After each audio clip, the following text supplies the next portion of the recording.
Allez, salut dans l'ensemble, on se retrouve ici pour le tuto 20 intitulé Indexation numérique dans le logiciel RStudio. Avant d'attaquer le tuto du jour, rassurez-vous vraiment d'avoir suivi la playlist de cette formation, c'est-à-dire du tuto 1 au tuto 19. Tuto 1 intitulé Télécharger et installer le logiciel RStudio jusqu'au tuto 19, nommer les éléments d'un vecteur. Si vous êtes nouveau sur ma chaîne YouTube, n'hésitez pas à vous abonner et voire même activer la cloche de notification et pourquoi pas partager le lien avec des personnes qui veulent vraiment développer leur potentiel en statistique et plus particulièrement avec le logiciel RStudio. Le tuto du jour intitulé Indexation numérique dans le logiciel RStudio.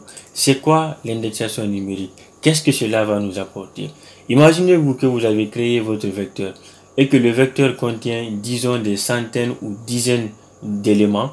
Mais cette fois-ci, vous jugez nécessaire, étant que vous avez 100 éléments dedans, mais vous voulez travailler sur 10 ou 15 éléments. Donc, comment prendre un sous-ensemble de vos éléments? Ce que ça va nous permettre ici. Je vous montre cela. Regardez, j'ai déclaré ici un vecteur appelé vecteur. En générant une série ici de nombres de 1 à 15, j'ai lu encore le vecteur pour voir son contenu. Son contenu s'étend de 1 à 15. Maintenant, cette fois-ci, moi je veux dans ces éléments-là un sous-ensemble de 10 à 15. Donc du 10e ici au 15e élément. Tout comme je peux récupérer aussi à partir du 4e élément. L'indexation se fait par le biais des crochets. Regardez ici. Partout là où j'ai tiré, j'ai utilisé les crochets. Si vous vous souvenez, la concaténation, je parlais des parenthèses après la fonction C. Maintenant, pour l'indexation, on utilise toujours les crochets avant d'indexer. Dès que vous voyez les crochets, sachez qu'il s'agit d'une indexation. Ici, j'ai indexé ici de 10 à 15 et j'ai obtenu cela. J'ai indexé ici le 4e élément uniquement et j'ai obtenu ici 4. Cette fois-ci encore, j'ai indexé en utilisant la fonction length pour calculer la longueur de mon vecteur soustrait de 1. La théorie s'inspire de quoi? Littéralement, on peut dire trouver l'avant-dernier élément de votre vecteur. Connaissant la longueur de mon vecteur, je peux soustraire de l'unité pour obtenir directement ce qui est la 14. J'ai créé un autre vecteur, mais cette fois-ci de type de chaîne de caractères, où j'ai mis plusieurs noms en les concaténant. Vous voyez ici, la fonction C, c'est concaténé. Mais quand c'est le crochet, directement, ça veut dire pour moi que c'est l'indexation. Donc, dans ce vecteur de type de chaîne de caractères, j'ai essayé d'indexer encore le premier et le deuxième élément. Les noms qu'on m'a retourné, c'est Diallo et Faye. Effectivement, c'est eux qui sont là, premier et deuxième. J'ai utilisé encore mon vecteur en faisant l'indexation, mais cette fois-ci, je fais appel à la fonction repeat pour répéter. Tout en calculant la longueur de mon vecteur, puis répéter cela 3 fois. C'est ce qui est là comme ligne de code. J'ai fait appel encore à mon vecteur nom. J'ai concaténé dedans en indexant le premier, le 5e et le 8e élément. C'est ce qui est là. Mais cette fois-ci, je veux indexer, ne pas du tout prendre les valeurs extrêmes. Quand je dis extrêmes, les noms qui sont là, c'est-à-dire Diallo et Kaba. Vous voyez, j'ai dit en concaténant, prenez tout ici, sauf le 1 et le 9e élément, et ça, ce n'est pas sorti ici. Donc, je vais essayer de vous expliquer ça ici en pratique. Je sens que ça n'est pas du tout évident avec la littérature. Mais je crée mon premier vecteur, j'appelle ça vect. J'essaie de générer une série de nombres de 1 à 15, puis lire encore le contenu de mon vecteur. Si je valide ici par entrée, vous voyez, j'ai 1 jusqu'à 15 ici, comme vous le voyez. Mais plutôt, je vais changer ici la numérotation. Quand je mets de 1 à 15, ça va être plus facile pour vous à lire. Mais on va mélanger légèrement. Donc, je balaye cela. J'essaie de faire, bon, je fais CTRL pour effacer.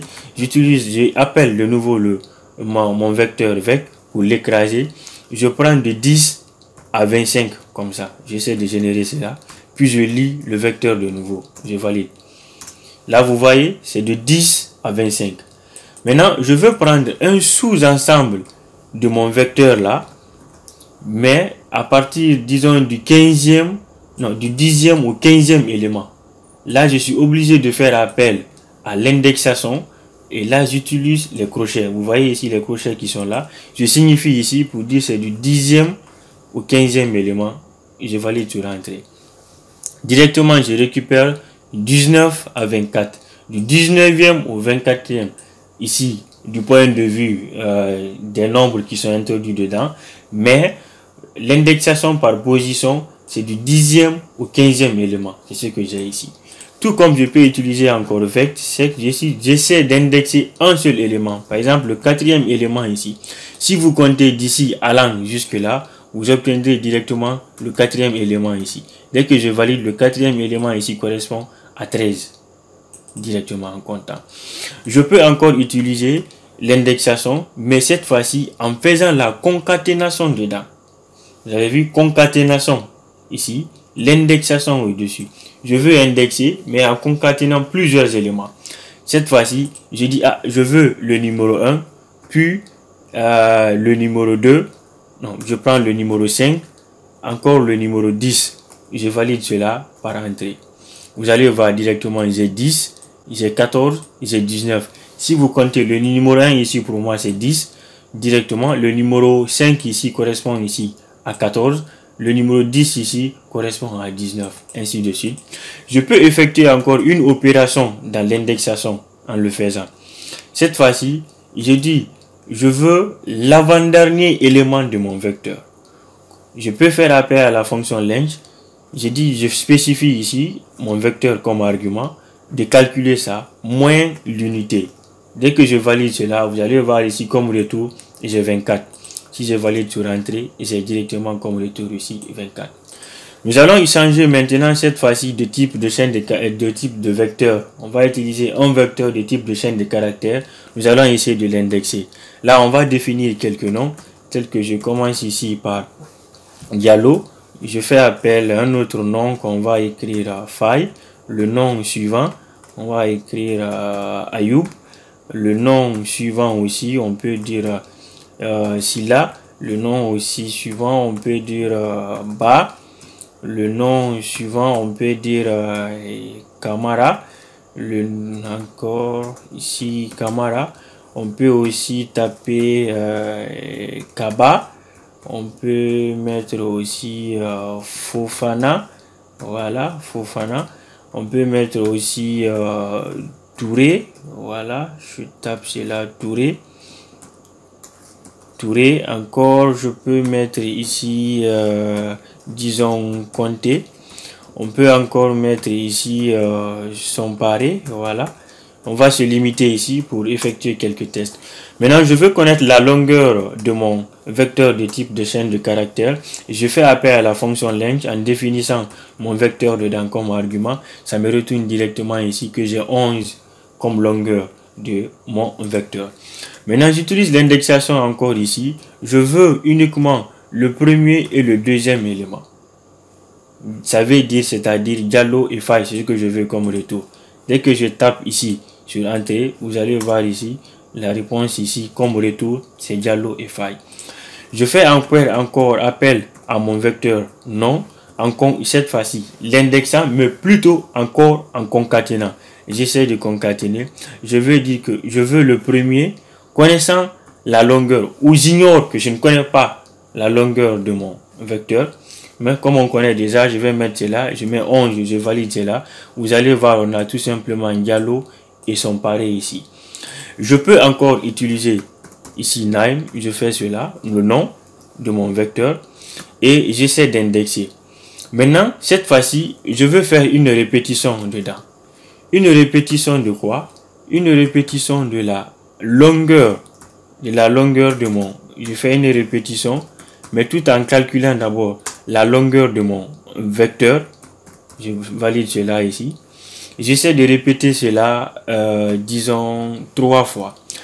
La longueur de mon vecteur correspond à 11 et le 11e correspondra directement ici à Somparé. Si vous comptez à vue d'œil jusqu'ici, j'ai 10, le 11e correspond à Somparé. Donc si je valide ça ici, vous allez voir que le nom de Somparé ici est répété ici 3 fois comme retour. Tout comme je peux utiliser encore mon vecteur de type de chaîne de caractères en indexant. J'ai dit je veux voir tous les noms ici, mais sauf Diallo ici, sauf Diallo uniquement. Donc j'ai dit moins le rang ici d'indexation c'est 1, donc moins 1, je valide cela.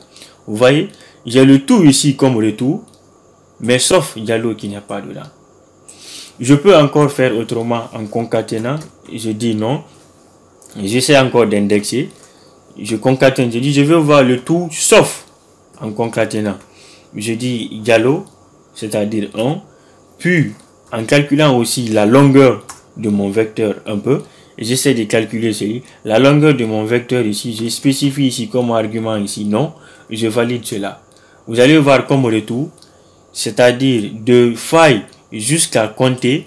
Là, l'élément qui n'existe pas ici, c'est tout simplement c'est Diallo et son pari. Si vous voulez pour qu'on ait plus de champs d'aperçu, je peux tout simplement faire appel ici au vecteur non. On va comparer les deux. Regardez, ça a tout simplement pris à partir de là et jusqu'ici, mais ignorer les deux autres là. Je ne sais pas si vous voyez un peu. Donc, voici ce que j'avais à vous présenter ce soir. Si le tutoriel vous a apporté quelques informations très utiles, ou vous avez trouvé quelque chose d'intéressant dedans, n'hésitez pas à vous abonner sur ma chaîne YouTube, activer la cloche de notification pour ne pas rater les nouvelles concernant cette formation et partager le lien avec des personnes qui veulent vraiment apprendre la statistique par le biais du logiciel RStudio. Donc, sur ce, je vous quitte. On se retrouve pour le prochain tuto. Allez, ciao, bye.